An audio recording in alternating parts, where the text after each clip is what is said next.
السلام علیکم دوستو، شہر دلکشا یعنی کیلگری سے شاہین حاضر ہے، اور آج جو اپنی لکھی ہوئی کہانی لے کر ہم حاضر ہیں اس کا عنوان ہے اسودی۔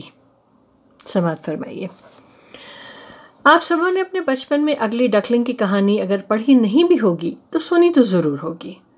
ہاں وہی کہانی جس میں بی بدخوں کے 4 بچے تھے، 3 بہت خوبصورت اور 1 بد شکلا۔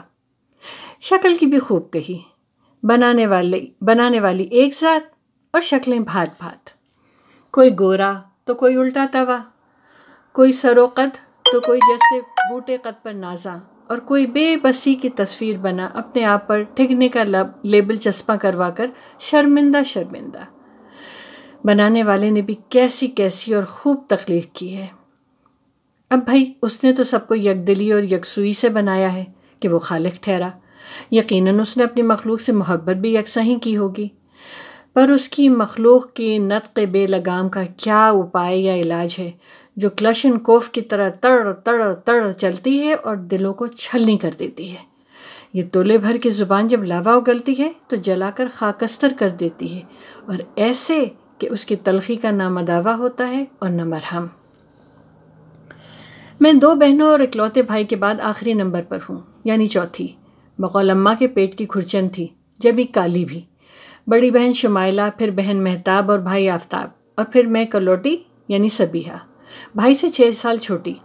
اماں کی بھی لاجک نرالی تھی، ان کے خیال میں انسان پر نام اثر انداز ہوتے ہیں، سو انہوں نے اس امید پہ کہ شاید اس نام کی بدولت میری سیاہی کچھ کم ہو جائے، اماں نے سبیحہ نام دے کر مجھے لوگوں کے لیے مستقل مذاق بنا دیا۔ ہائے ماؤں کی سادہ لوحی۔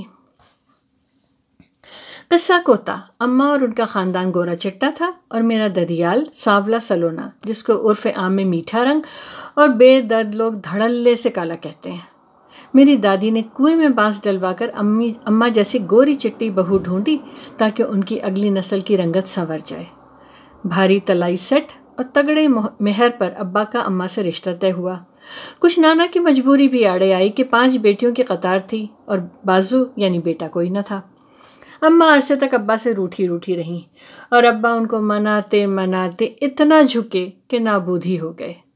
خیر، یہ ان میاں بیوی کا آپس کا معاملہ تھا۔ ویسے بھی شادیوں کے ساتھ دل کی آبادی کب مشروط ہے؟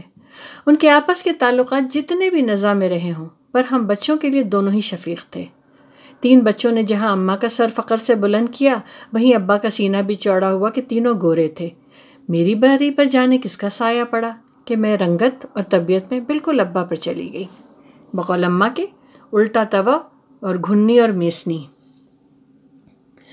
اماں کے حساب سے تو مجھ پر میری منجلی پھوپھی کا سایہ پڑا تھا کہ انہی دنوں پھوپھا نے دوسری شادی کے بعد ان کو گھر سے نکال دیا تھا، اور وہ روتی پیٹتی بھائی کے دروازے پہ آ پڑی تھیں۔ بعد میں خاندان والوں نے بیچ میں پڑ کر پھوپھا کو دونوں بیویوں کو رکھنے پر راضی کر لیا تھا۔ اماں کو یقین کامل تھا کہ شکیلہ یعنی منجلی پھوپھی کی چھایا پڑ گئی تھی، اور ان کی کوکھ اور منجلی پھوپھی کی چھایا پڑ گئی تھی ان کی کوکھ پر، اور میری رنگت اسی چھایا کی چھبی تھی۔ اماں نے بچپن سے ہی رنگ گورا کرنے والے سارے ٹوٹکے اور کریمیں مجھ پر آزما لی، پر میری آبنوسی رنگت پر رتی بھر فرق نہیں پڑا۔ ابا جو 3 گورے بچوں کے بعد قدرے آسودہ ہو گئے تھے، میری پیدائش کے بعد دوبارہ چپ کی گپھا میں گم ہو گئے، جانے انہیں میرا غم لے بیٹھا یا اماں کی کٹیلی زبان۔ جس دن میرا میٹرک کا آخری پرچہ تھا، ابا نے بھی عدم آباد کی ٹکٹ کٹا لی اور جوڑیا بازار میں اپنی ہول سیل کی دکان کی گھومتی کرسی پر بیٹھے بیٹھے دنیا سے منہ گھما لیا۔ شمائلہ باجی اور مہتاب باجی کی شادیاں اماں نے ان کے میٹرک کرتے ہی کر دی تھیں، اور شمائلہ باجی نوشکی اور مہتاب باجی صادقہ آباد میں اپنے نصف درجن لشکر کے ساتھ فروکش تھیں۔ آفتاب بھائی کو پڑھائی لکھائی سے کچھ خاص انسیت نہیں تھی، اور ان کا کہنا اتنا ناروا بھی نہیں تھا کہ جب اول و آخر دکان ہی سنبھالنی ہے تو پھر اتنی مغز ماری کیوں؟ سو وہ بمشکل FA میں کمپارٹ لا کر دکان کے ساتھ نتھی ہو گئے، اور بلا شبہ انہوں نے دکان کو بہت ترقی دی۔ ویسے تو ابا گھر میں بالکل چپ رہتے تھے، اور سارے سیاہ و سفید کی مالک اماں تھی، مگر ابا کے جانے کے بعد سے گھر بھائیں بھائیں کرنے لگا تھا۔ اماں نے میری شادی کی خاطر سر پیر اور منہ گاڑی کیا ہوا تھا، چلے کاٹے، مزاروں کی خاک چھانی، پر میرے ہاتھ پیلے ہو کر نہ دیے۔ اور میں بر کے انتظار میں FSC کر کے 1 سال سے گھر میں بیٹھی جھک مار رہی تھی۔ آفتاب بھائی میری قسمت کے زنگ آلود تالے سے تنگ اور اپنی منظور نظر کے تانوں سے بے دم ہو کر اماں کے گھٹنوں آ لگے۔ اماں جہاں دیندہ تھیں، ہواؤں کا رخ پہچانتی تھیں، اس لیے معاملے کے ہاتھوں سے نکلنے سے پہلے ہی آفتاب بھائی کی پسند کو عزت سے بیان لائیں۔ مستقبل کا اندازہ ہم سب کو تھا، پر جب اپنا سکہ ہی کھوٹا ہو تو پرائے کو کیا دے دوش۔ بھابھی اپنی چٹی چمڑی پر نازاں میک اپ کی رسیاں تھیں اور رچ کے کاہل، اتنی پھوہڑ کہ بہو چلی کھمبا ہلا کی مثال ان پر صادق آتی تھی، زبان کی تیز اور چٹوری بھی۔ انہوں نے آتے ہی اماں کی ساری ہوا نکال دی اور انہیں دیوار سے لگا دیا۔ اماں ایسا چپ ہوئیں جیسے زبان کبھی تالو سے علیحدہ ہی نہ ہوئی ہو۔ اماں کی خاموشی اور بے بسی دیکھ کر مجھے ہول اٹھتے تھے، پر یہ شاید ابا کی بے آواز آہ کی تاثیر تھی۔ میرے حالات کم و بیش ویسے ہی رہے کہ اماں میرے آگے پڑھائی کے حق میں نہ تھیں، سو مجھے باورچی خانے کی 100 مصروفیت ہی دامن گیر رہتی تھی۔ اماں بہو کے تیور اور مزوری سے بہت خائف تھیں، لہٰذا میرے بر کی تلاش میں جان لڑا دی اور بالآخر میرے لیے دلہا خریدنے میں کامیاب ہو گئی۔ اماں نے میرے سسرال والوں کو ان کے مطالبے سے بھی زیادہ دیا۔ جانے کب کب کا جمع جتھا تھا جو سب کا سب اماں نے مجھ پہ لٹا دیا، پر وہ بھول گئی تھیں کہ نصیب مول نہیں ملتے بلکہ لیک ہوتے ہیں۔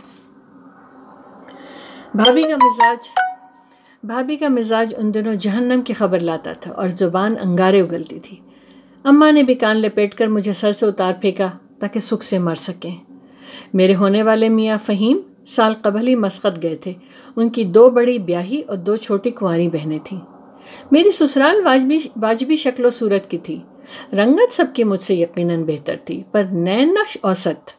شادی کی تقریب بہت سادہ تھی کہ سادگی دلہے والوں کا تقاضا تھا، پر قربان جائیے سادگی کے کہ جہیز میں رتی بھر بھی کٹوتی منظور نہیں تھی۔ 25 دن کے بعد اگلے سال کے وعدے پر میاں پردیس سدھارے۔ میاں نے میری رنگت پر کوئی ایسی ناخوشگواری کا اظہار تو نہیں کیا، پر 1-2 بار دبے دبے لفظوں میں رنگوں کے انتخاب پر ٹوکا ضرور۔ چھوٹی نندیں بھائی کی موجودگی تک تو خاموش رہیں، پر ساس اور دونوں بڑی نندیں تو غالباً کفن پھاڑ کر بولنے کی عادی تھیں۔ اس 25 دن کی قلیل مدت میں بھی میاں مجھے بمشکل رات کے آخری پہر ہی میسر ہوتے تھے۔ شادی کے تیسرے ہی دن باورچی خانے میرے حوالے کر دیا گیا، کیسا گھومنا اور کہاں کا گھمانا۔ اماں نے میری سسرال کا 1-2 چکر ہی لگایا، پھر میری سسرال کے سرد اور تمسخرانہ رویے کے باعث نہیں پلٹیں۔ اماں نے غالباً مجھ پہ جیتے جی ہی فاتحہ پڑھ ڈالی تھی۔ بھابھی کی بدولت میکا پہلے ہی میرے لیے شجر ممنوعہ تھا۔ مجھے اپنا مستقبل اپنی رنگت سے مشابہ ہی لگ رہا تھا۔ فہیم کے جاتے سسرالیوں نے مجھے جوتی کی نوک پر رکھ لیا۔ حد یہ کہ مجھے میرے کمرے سے بھی نکال باہر کیا۔ میرے جہیز کے زیور، کپڑے، کراکری اور مشینیں سب 2 چھتی پر چڑھا دی گئیں کہ فہمیدہ کو جہیز میں دی جائیں گی۔